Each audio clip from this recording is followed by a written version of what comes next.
کی جو بات ہے وہ برڈن پاکستان تحریک انصاف پہ آ جاتا ہے۔ اب اس شخص کا یہ کہنا تھا کہ افریدی صاحب کے ذہن میں، دماغ میں یہ سوچ ہے کہ وہ زیادہ عرصہ اس عہدے پہ اپنے آپ کو براجمان نہیں رکھ سکتے، اس عہدے پہ اپنے کو نہیں رکھ سکتے۔ اور پھر انہوں نے حوالہ دیا کہ ایک محفل میں جہاں پہ چائے پانی وغیرہ اور باقی سنیکس وغیرہ چل رہے تھے، اس محفل میں ایک بڑی تگڑی شخصیت نے یہ دعویٰ کیا کہ افریدی تو نہیں رہے گا، اور افریدی کے جانے کے بعد جب وزارت اعلیٰ کی سیٹ خالی ہوگی تو اس شخص نے یہ بھی بتایا کہ اس پہ جو پہلے والے تھا جس کو ہٹا کے سہیل افریدی کو لایا گیا، پہلے والا دوبارہ وزیر اعلیٰ آ جائے گا۔ اب ناظرین، جس شخص نے یہ بات بتائی اس کا تعلق، جیسے میں نے کہا کہ پی ٹی آئی کے بہت قریبی تعلق ہے، اس کا سہیل افریدی کے ساتھ قریبی تعلق ہے، لیکن اس کا یہ دعویٰ ہے۔ مجھے نہیں لگتا کہ افریدی صاحب اگر ہٹتے ہیں اپنے عہدے سے، ان کی جگہ پہ دوبارہ پہلے والے کون تھے؟ پہلے والے علی مین گنڈا پور صاحب تھے، کہ افریدی صاحب کو ہٹا کے پاکستان تحریک انصاف علی مین گنڈا پور کو لے کے آئے گی، مجھے ایسا لگتا نہیں۔ لیکن اس نے بڑے دعوے کے ساتھ کہا اور کہا کہ محفل میں ایک بات کی گئی اور بڑے تگڑے بندے نے بات کی، جس کا اپنا تعلق پاکستان تحریک انصاف سے، اسٹیبلشمنٹ کے ساتھ، پنڈی کے ساتھ اس کا کوئی تعلق نہیں۔ اور پھر اس کی طرف سے بتایا گیا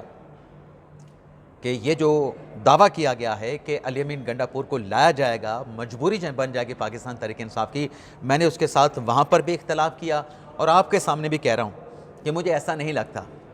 لیکن پاکستان ہے نا، پاکستان میں آج اگر کوئی فیصلہ نہیں ہے تو کل وہ فیصلہ ہو بھی سکتا ہے، کل وہ ڈیولپمنٹ ہو بھی سکتی ہے۔ پاکستان میں تو وہ چیز ہوتی ہے جو امپاسبل ہو، جو ممکن نظر نہ آ رہی ہو، جو انہونی ہوتی ہے وہ ہونی ہو جاتی ہے پاکستان میں۔ تو آج کے دن تک تو کوئی گنڈا پور صاحب کا چانس نظر نہیں آ رہا، اور سہیل افریدی سے متعلق بھی کوئی ایسی چیز نظر نہیں آ رہی، بلکہ اس شخص نے تو یہ بھی بتایا کہ گورنر راج کے حوالے سے بھی کچھ سوچا گیا، لیکن گورنر راج کو جو ہے وہ فیزیبل نہیں سمجھا گیا فی الحال، تو اس لیے اب وہ آپشن گورنر راج والا ہے تو صحیح، لیکن ابھی اس کے اوپر جو ہے وہ جیسے ایک سنجیدگی کے ساتھ غور کرنا یا اس کو لے کے چلنا، وہ والی کہانی اب جو ہے وہ ختم ہو چکی ہے۔ بات صرف تبدیلی تک کی ہے، لیکن تبدیلی کب ہوتی ہے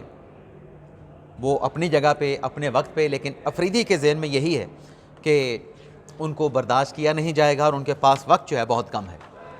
اب افریدی صاحب جاتے ہیں نہیں جاتے، لیکن اچکزئی صاحب جن سے متعلق پاکستان تحریک انصاف نے کل یہ دعویٰ کیا کہ جو اسپیکر صاحب ہیں وہ جلد یعنی جمعرات تک ان کے اپوزیشن لیڈر کی نامینیشن کا، تعیناتی کا نوٹیفیکیشن جاری کر دیں گے، جبکہ آج جو اسپیکر صاحب ہیں ایاز صادق صاحب، انہوں نے پاکستان تحریک انصاف کے ارکان کو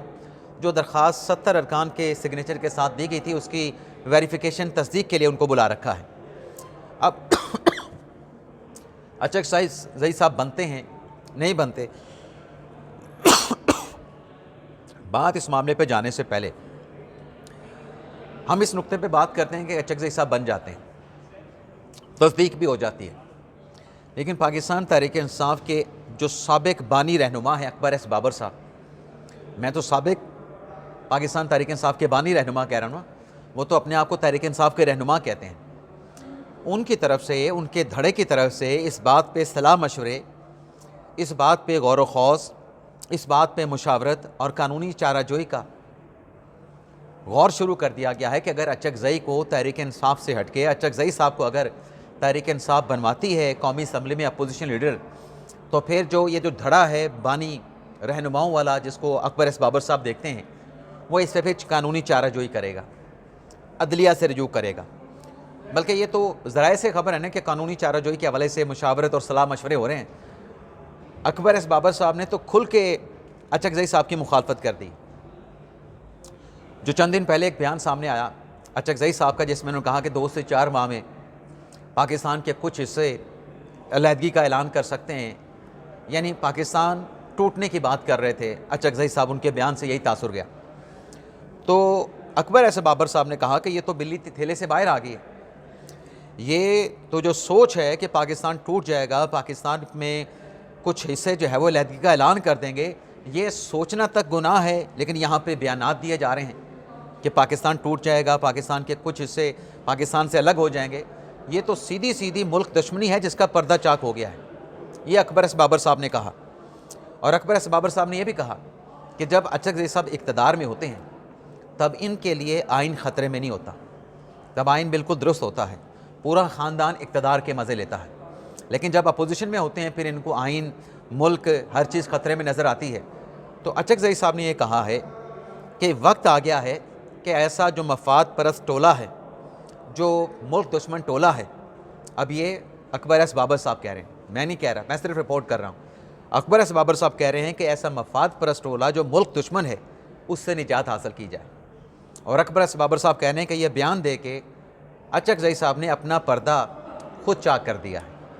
اب دیکھتے ہیں کہ جو پروسیس شروع ہو رہا ہے اپوزیشن لیڈر کی تعیناتی کا، جس پہ پروسیس ویریفیکیشن کا تصدیق کا بھی ہونا ہے، اس سے نکلتا کیا ہے؟ کیا جا کے پی ٹی آئی کے ارکان تصدیق کرتے ہیں کہ 70 ارکان کے سگنیچر کے ساتھ جو اپلیکیشن دی گئی تھی اچکزئی صاحب کو نامزد کرنے کی وہ بالکل درست تھی؟ اور اگر اس کی تصدیق ہو جاتی ہے تو ڈیفینیٹلی پھر کوئی آپشن نہیں ہوگا یا صادق صاحب کے پاس اچکزئی صاحب کو کہ وہ اپوزیشن لیڈر تعینات نہ کریں، اس کی منظوری نہ دیں۔ لیکن اگر ویریفیکیشن کا پروسیس مکمل نہیں ہو سکا، کیونکہ 70 ارکان کے جیسے میں نے کہا سگنیچر ہیں، پارلیمانی پارٹی کے اجلاس میں تو صرف 25 لوگ آتے ہیں، وہاں پہ تو 45 لوگ شارٹ ہوتے ہیں،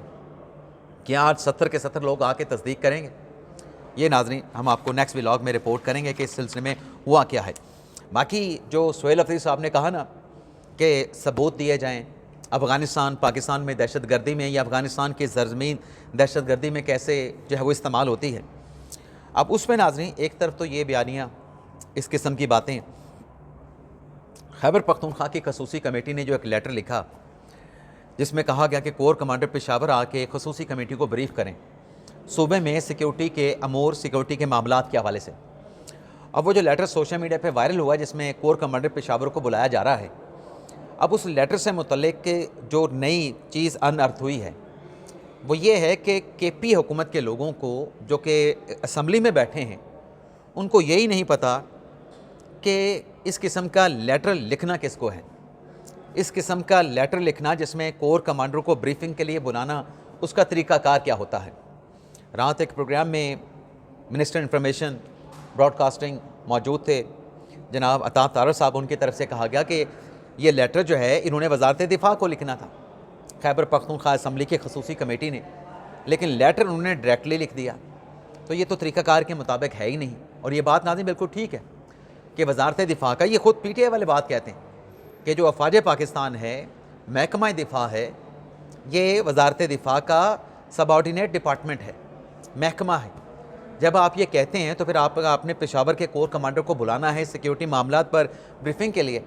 تو پھر آپ ڈائریکٹلی تو نہیں لکھ سکتے۔ پروسیجر کے مطابق، رولز آف بزنس کے مطابق آپ نے وزارت دفاع کو لکھنا ہے کہ کور کمانڈر پشاور کو یہاں پر بریفنگ کے لیے بھجوایا جائے، ہم آپ سے ریکویسٹ کر رہے ہیں، اور اس پہ پھر فیصلہ جو ہے وزارت دفاع نے کرنا ہے۔ بہرحال ناظرین یہ تھیں ہماری خبریں، ان کی تفصیلات جو کہ آپ کی خدمت میں پیش کی۔ آپ سے اجازت چاہتے ہیں۔ پاکستان زندہ باد۔